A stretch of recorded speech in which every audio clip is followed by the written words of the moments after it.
Capítulo 13 – Os anjos durante a encarnação e infância de Cristo. O profundo mistério da encarnação. Ao contemplarmos a encarnação de Cristo, sentimos-nos desconcertados diante de um insondável mistério que a mente humana é incapaz de compreender. Quanto mais refletimos sobre isto, mais surpreendente nos parece o tema. Quão imenso é o contraste entre a divindade de Cristo e a indefesa criancinha na manjedoura de Belém. Como entender a distância entre o poderoso Deus e a desajudada criança? Pois ainda assim o Criador dos mundos, aquele em quem habitava a plenitude da divindade, manifestou-se como indefeso bebê na manjedoura. Mais excelso que qualquer dos anjos, igual ao Pai em dignidade e glória, vestido agora do manto da humanidade. Divindade e humanidade combinaram-se misteriosamente, pois o homem e Deus tornaram-se um. É nessa união que encontramos a esperança para a nossa decaída raça. O universo expectante. A vinda de Cristo a nosso mundo constituiu um grande evento, não apenas para a Terra, mas para todos os mundos do universo de Deus. Diante das inteligências celestiais deveria ele assumir a nossa natureza e ser tentado em todas as coisas, assim como somos. Vindo habitar conosco, Jesus devia revelar Deus tanto aos homens como aos anjos. Mas não somente a seus filhos nascidos na terra era feita essa revelação. Nosso pequenino mundo é o livro de estudo do universo. O maravilhoso desígnio de graça do Senhor, o mistério do amor que redime, é o tema para que os anjos desejam bem atentar. 1 Pedro 1,12, e será seu estudo através dos séculos sem fim. Por que assumiu Cristo a natureza humana? Satanás havia se gabado diante dos anjos celestiais de que se Cristo assumisse a natureza humana, tornar-se-ia mais fraco que o próprio Satanás, e que assim ele o venceria com seu poder. Vangloriava-se de que Adão e Eva não haviam conseguido resistir às suas insinuações quando ele lhes apelara ao apetite.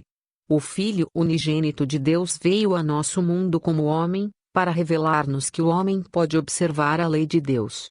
Satanás, o anjo caído, declarara que nenhum homem seria capaz de guardar a lei de Deus após a desobediência de Adão. Satanás alegava ser impossível para os seres humanos guardarem a lei de Deus.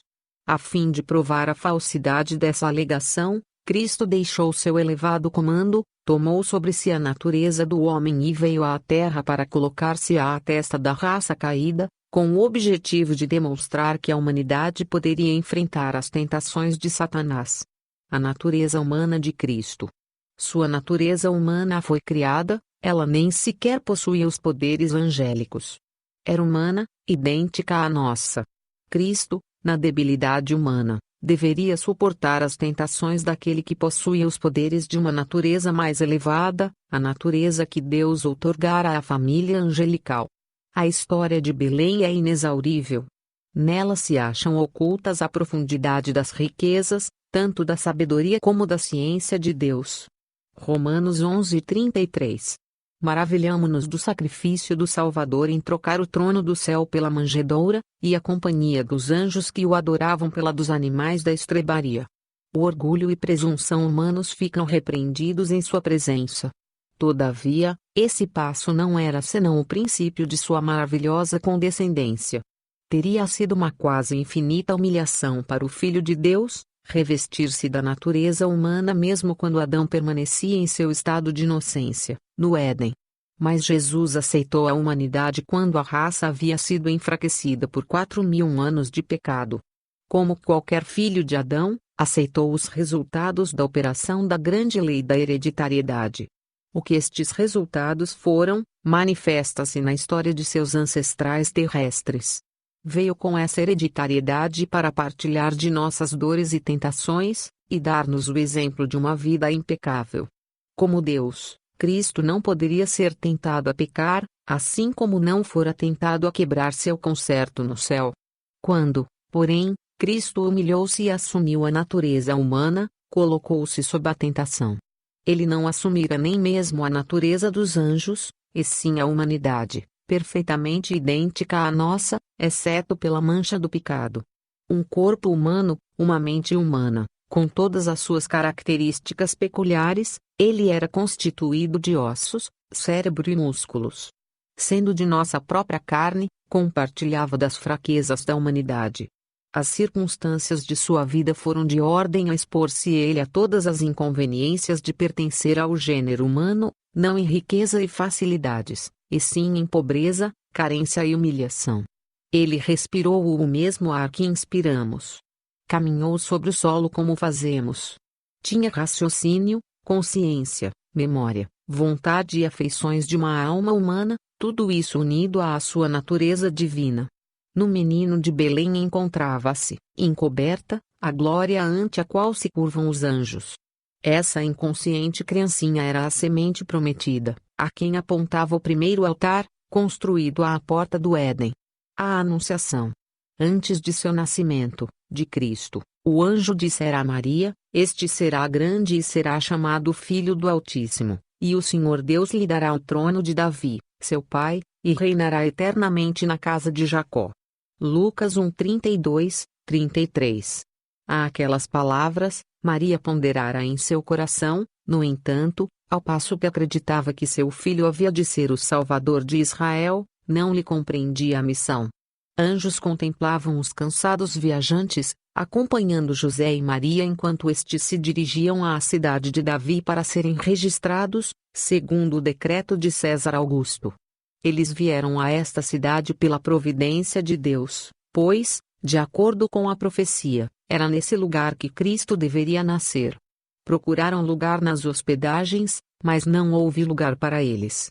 Os ricos e nobres haviam sido recebidos com alegria, haviam encontrado abrigo e refrigério, ao passo que os exaustos viajantes foram compelidos a procurar refúgio num rústico estábulo, que abrigava mudos animais.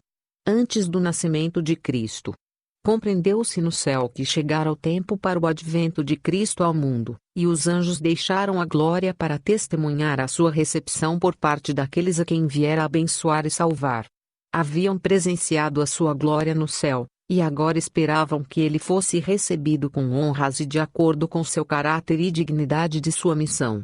Chegando à terra, os anjos se aproximaram em primeiro lugar do povo que Deus havia separado dentre as nações do mundo como seu peculiar tesouro.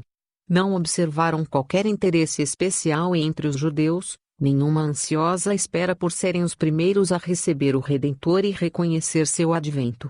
Um anjo visita a terra a fim de ver quais os que se acham preparados para receber a Jesus. Não pode, porém, distinguir sinal algum de expectação. Não houve voz alguma de louvor e triunfo, anunciando que o tempo da vinda do Messias está às portas. O anjo paira por algum tempo sobre a cidade escolhida e o templo onde a presença divina tinha sido manifestada durante séculos, mas, mesmo ali, há idêntica indiferença. Com espanto está um mensageiro celestial prestes a voltar para o céu com a desonrosa notícia, quando descobre alguns pastores que, à noite, vigiam seus rebanhos e, mirando o céu bordado de estrelas, meditam na profecia do Messias a vir à terra, anelando o advento do Redentor do mundo. Ali se encontra um grupo que está preparado para receber a mensagem celestial. E subitamente o anjo do Senhor aparece anunciando as boas novas de grande alegria. Os anjos passaram por alto as escolas dos profetas, e os palácios dos reis e apareceram a humildes pastores que à noite guardavam seus rebanhos nas colinas de Belém. Primeiro apareceu um anjo, vestido com armadura celestial. Tão surpresos e aterrorizados se sentiram os pastores, que mal podiam espiar, com indescritível assombro, a glória do visitante que chegara do céu. O anjo do Senhor pôs-se diante deles e lhes disse: Não temais, porque eis aqui vos trago novas de grande alegria, que será para todo o povo, pois, na cidade de Davi, vos nasceu hoje o Salvador, que é Cristo, o Senhor. E isto vos servirá de sinal: achareis o menino envolto em panos e deitado numa manjedoura. Lucas 2:10-12. Tão pronto seus olhos se haviam acostumado com a gloriosa presença do anjo, eis que toda a colina encheu-se de luz pela presença da maravilhosa glória de uma multidão de anjos que ocupavam as cercanias. O anjo acalmou os temores dos guardiões de ovelhas, abrindo seus olhos para que contemplassem a multidão de seres celestes, todos louvando a Deus e dizendo: glória a Deus nas maiores alturas, e paz na terra entre os homens, a quem Ele quer bem. Lucas 2,14. Os pastores encheram-se de alegria e, assim que a radiante glória desapareceu e os anjos retornaram ao céu, apressaram-se em compartilhar as alegres novas, partindo em busca do Salvador. Encontraram-no, conforme testificara o mensageiro celestial, envolto em panos e deitado numa estreita manjedoura. Satanás observou as planícies de Belém iluminadas pela radiante glória de uma multidão de anjos celestes. Ouviu seus cânticos, glória a Deus nas maiores alturas, e paz na terra entre os homens. Lucas 2,14. O príncipe das trevas percebeu os surpresos pastores encherem-se de temor enquanto contemplavam as colinas iluminadas. Eles tremeram diante das exibições de a glória que parecia dominar seus sentidos. Até mesmo o líder rebelde tremeu diante da proclamação do anjo aos pastores: não temais, porque eis aqui vos trago novas de grande alegria, que será para todo o povo, pois, na cidade de Davi, vos nasceu hoje o Salvador, que é Cristo, o Senhor. Lucas 2:10, 11. Satanás sabia que o cântico dos mensageiros celestiais proclamando o advento do Salvador ao mundo decaído, e a alegria expressa diante desse grande evento, não significavam nada de bom para ele. Tenebrosos pressentimentos despertaram-se em sua mente, quanto à influência que teria este advento ao mundo sobre o seu reino. Os magos.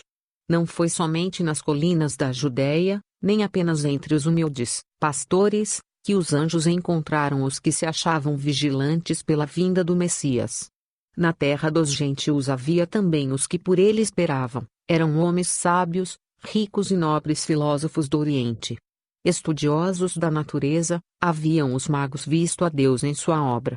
Pelas escrituras hebraicas tinham aprendido acerca da estrela que deveria surgir de Jacó, e com ardente desejo esperavam a vinda daquele que seria não somente a consolação de Israel Lucas 2:25, mas uma luz para iluminar as nações Lucas 2:32, e salvação até aos confins da terra. Atos dos Apóstolos 3:47. Os sábios haviam estudado as profecias e sabiam que se achava às portas o tempo em que Cristo deveria vir. Achavam-se ansiosamente aguardando por algum notável sinal deste grande evento, para que pudessem encontrar-se entre os primeiros a dar as boas-vindas ao Rei Celestial e adorá-lo. Estes sábios haviam contemplado os céus iluminados com a luz que irradiara dos mensageiros celestiais que anunciaram o nascimento de Cristo aos pastores de Israel. Depois que a multidão angélica retornara ao céu, uma brilhante estrela aparecera. A aparência incomum da grande e luminosa estrela, que nunca antes haviam observado, pendente no céu como que significando um sinal, atraiu a atenção dos magos, e o Espírito de Deus moveu-os a saírem à procura daquele que viera do céu para visitar o mundo caído. Ao dissipar-se a luz dos anjos sobre Belém, surgiu uma luminosa estrela que permaneceu no céu. Não era uma estrela fixa, nem um planeta, e o fenômeno despertou o mais vivo interesse. Aquela estrela era um longínquo grupo de anjos resplandecentes, mas isso os sábios ignoravam. Tiveram, todavia, a impressão de que aquela estrela tinha para eles significado especial. Consultaram sacerdotes e filósofos, e examinaram os rolos dos antigos registros. A profecia de Balaão declarara: uma estrela procederá de Jacó, e um cetro subirá de Israel. Números 24:17. Teria acaso sido enviada essa singular estrela como precursora do prometido? Os magos acolheram com agrado a luz da verdade enviada pelo céu, agora era sobre eles derramada em mais luminosos raios. Foram instruídos em sonhos a ir em busca do recém-nascido príncipe. Anjos de Deus, com a aparência de uma estrela, conduziram os sábios em sua missão de procura a Jesus. Estes vieram com presentes custosos e ofertas de incenso e mirra, para entregar sua oferenda ao menino rei predito pela profecia. Seguiram os brilhantes mensageiros com segurança e grande alegria. Os homens sábios conduziram seu caminho para onde a estrela parecia guiá-los. À medida que se aproximavam da cidade de Jerusalém, a estrela foi se apagando, e deixou de guiá-los. Raciocinaram que os judeus em Jerusalém não ignorariam o grande evento da chegada do Messias, de modo que fizeram perguntas na vizinhança da cidade. Expuseram claramente seu objetivo. Estavam à procura de Jesus, o Rei dos Judeus, pois haviam visto sua estrela no Oriente, e haviam vindo para adorá-lo. A chegada dos magos foi prontamente divulgada por toda Jerusalém. Sua estranha mensagem criou entre o povo um despertamento que penetrou no palácio do rei Herodes. O astuto edomita foi despertado ante a notícia de um possível rival. Herodes suspeitou que os sacerdotes estivessem tramando com os estrangeiros para despertar um tumulto popular, destronando-o. Ocultou, no entanto, sua desconfiança, decidido a malograr-lhes os planos por maior astúcia. Convocando os principais dos sacerdotes e os escribas, interrogou-os quanto aos ensinos dos livros sagrados com relação ao lugar do nascimento do Messias. Essa indagação do usurpador do trono, e o ser feita a instâncias de estrangeiros, incitou o orgulho dos mestres judeus. A indiferença com que se voltaram para os rolos da profecia, irritou o ciumento tirano. Julgou que estavam buscando ocultar seu conhecimento do assunto. Com uma autoridade que não ousaram desatender, ordenou-lhes que fizessem atenta busca e declarassem o lugar do nascimento do esperado rei.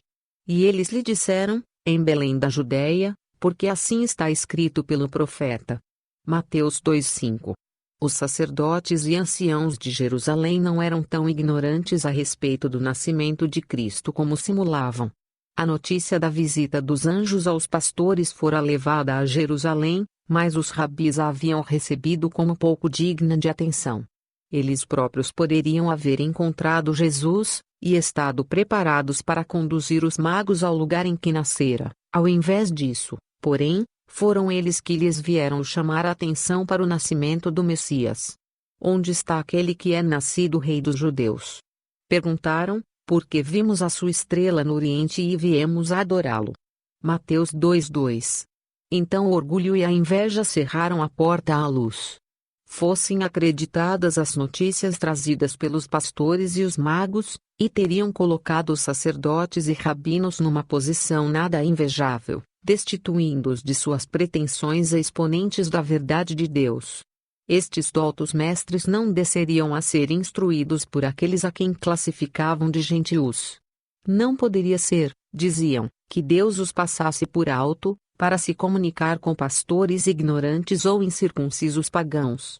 Resolveram mostrar desprezo pelas notícias que estavam agitando o rei Herodes e toda Jerusalém. Nem mesmo iriam a Belém, a ver se estas coisas eram assim. Sozinhos partiram os magos de Jerusalém. Caíam as sombras da noite quando saíram das portas, mas, para sua grande alegria, viram novamente a estrela, e foram guiados a Belém. Não tinham, como os pastores, recebido comunicação quanto ao humilde estado da criança. Em Belém, não encontraram nenhuma guarda real a proteger o recém-nascido rei. Não havia a assisti-lo nenhum dos grandes da terra. Jesus estava deitado numa manjedoura. Os pais, iletrados camponeses, eram seus únicos guardas. E, entrando na casa, acharam o menino com Maria, sua mãe, e, prostrando-se, o adoraram. Mateus 2:11. Através da humilde aparência exterior de Jesus, reconheceram a presença da divindade. Depois que a missão dos sábios fora completada, era seu propósito retornar e levar a Herodes as alegres novas de seu sucesso na jornada.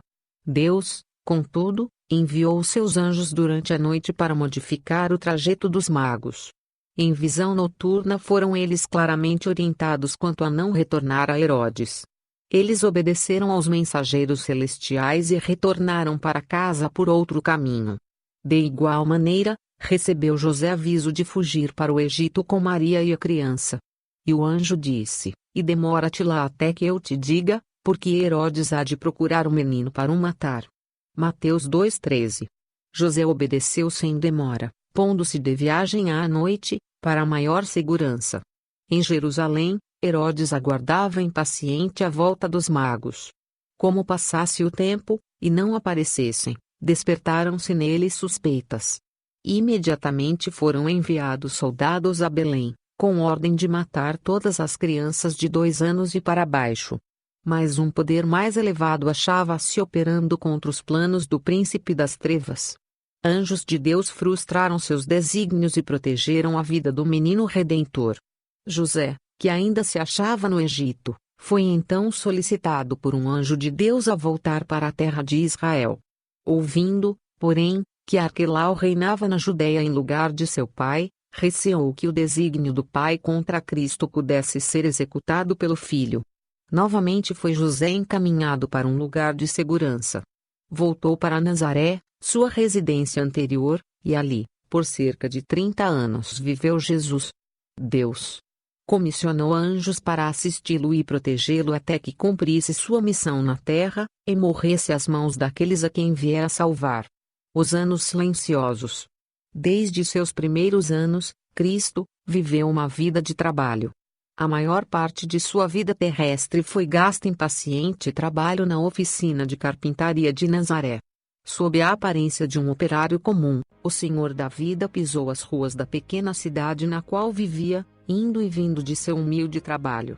Anjos ministradores o assistiam enquanto caminhava lado a lado com agricultores e operários, sem ser reconhecido nem honrado. Ao longo de sua infância e juventude, manifestou ele a perfeição de caráter que marcou sua vida posterior. Cresceu em sabedoria e conhecimento. Enquanto testemunhava as ofertas sacrificais, o Espírito Santo mostrou-lhe que sua vida seria sacrificada para a vida do mundo. Cresceu como uma tenra planta, não em grande e ruidosa cidade, cheia de confusão e problemas, mas nos retirados vales entre montanhas. Desde os primeiros anos foi protegido por anjos celestes, mas ainda assim foi sua vida uma longa batalha contra os poderes das trevas. Agentes satânicos combinaram-se com instrumentos humanos para encher sua vida de tentações e provas. Por intermédio de agentes sobrenaturais, suas palavras, que eram vida e salvação para todos os que as recebiam e praticavam, foram pervertidas e mal interpretadas. Por seu exemplo, Jesus santificou a humilde senda da vida humana. Durante 30 anos foi habitante de Nazaré. Sua vida foi marcada por diligente trabalho. Ele, a majestade do céu, andou pelas ruas revestido da aparência de um humilde trabalhador. Subiu e desceu os caminhos das montanhas para ir e vir de seu trabalho. Não foram enviados anjos para outorgar-lhe forças sobrenaturais, que lhe facilitassem o trabalho ou evitassem o cansaço.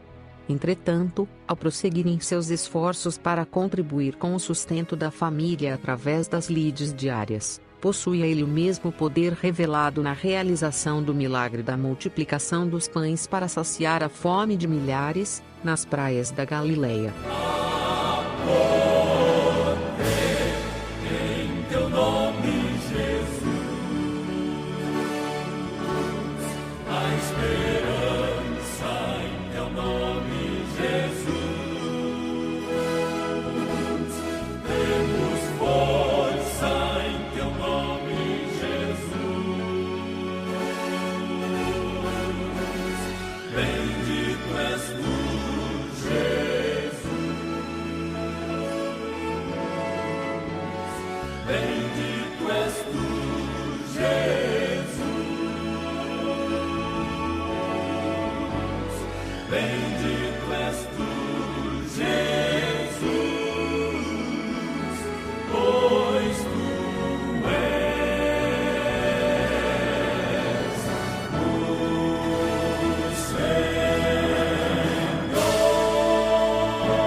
Senhor.